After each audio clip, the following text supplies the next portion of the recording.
এদিকে পাম্পে তেল পাবেন? হ্যাঁ, ওই 5 কিলোমিটার মতো হবে। ভাইয়ের তেল শেষ হয়ে গেছে না? আচ্ছা ঠিক আছে, আমি ধাক্কা দেই, হ্যাঁ আপনি ধরে রাখেন। আর এমন অবস্থা তেল সংকট, তেল পাবেন কি না, আচ্ছা দেখি সামনে পাম্প পর্যন্ত একবার যাই।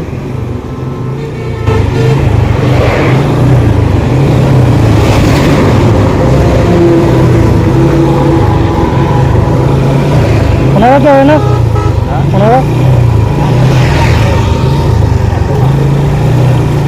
অ্যাকচুয়ালি আমি যাচ্ছিলাম হচ্ছে যে ঢাকায়, হুট করে দেখলাম ভাই রাস্তার পাশে দাঁড়িয়ে আছে হতাশাগ্রস্ত হয়ে। সো আসলাম, জিজ্ঞাসা করলাম, ভাই বললো যে বাইকের অকটেন শেষ, কিন্তু বর্তমান যে সংকটাপন্ন সময় কোথাও তো তেল নেই। এরপরও চেষ্টা করছি ওনাকে সহযোগিতা করবার জন্য, পাম্প পর্যন্ত এগিয়ে দেওয়ার জন্য। ভাইয়ের বাসা কি এনে? ভাই আমরা ইন্টারনেটে কাজ করি আর কি। ইন্টারনেটে কাজ করেন? এনে তো মনে হয় না তেল পাবেন আপনি।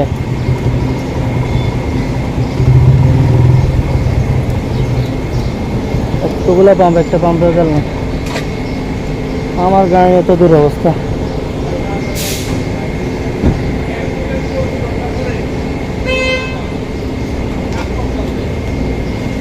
তেল তো নাই এনে। এদিকে আর কোনো পাম্প আছে জানেন? আপনি অনেক যাবেন কই?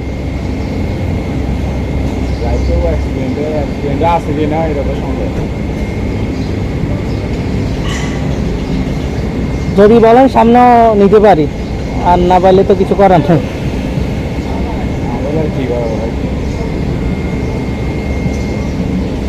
সামনে যাবেন? তাহলে কি আপনি এক্সপ্লেন্ডে যাইবেন?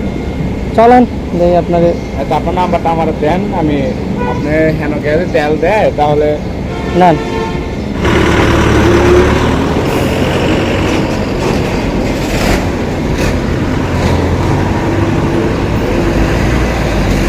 আচ্ছা 58টা না? ভাইয়ের নাম কি? সাকিব। ঠিক আছে ভাই, আসি। ভালো থাকবেন। তাহলে কল দেন। হ্যাঁ, আচ্ছা ওকে ওকে ভাই, আর পারলাম না হেল্প করতে। ভাই। ওকে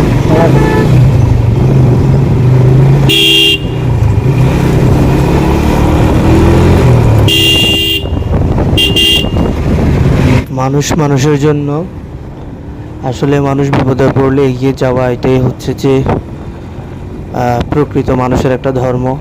তো একটা ভাই আসলে ওনার বাইকের অকটেন শেষ হয়ে গেছে, উনি হাঁটতেছে, আমি দেখলাম, পরে হচ্ছে যে গেলাম, যে জিজ্ঞাসা করলাম, যখন দেখলাম এই অবস্থা, চেষ্টা করেছি একটু ধাক্কায় ধাক্কায় পাম্প পর্যন্ত এনে দিয়ে বা তেল যেন নিতে পারি, কিন্তু দুর্ভাগ্যজনকভাবে যদিও হেল্প করার উদ্দেশ্যে গেলাম বা হচ্ছে যে ধাক্কায় টাক্কায় পাম্প পর্যন্ত নিয়ে আসছি তেলের আশায়, কিন্তু হচ্ছে যে পাম্পে তো তেল নেই বাংলাদেশে বর্তমানে যে সিচুয়েশান। তো কী করার, হতাশাগ্রস্ত হয়ে ফিরলাম। আমি আমার জায়গা থেকে সর্বোচ্চ চেষ্টা করেছি।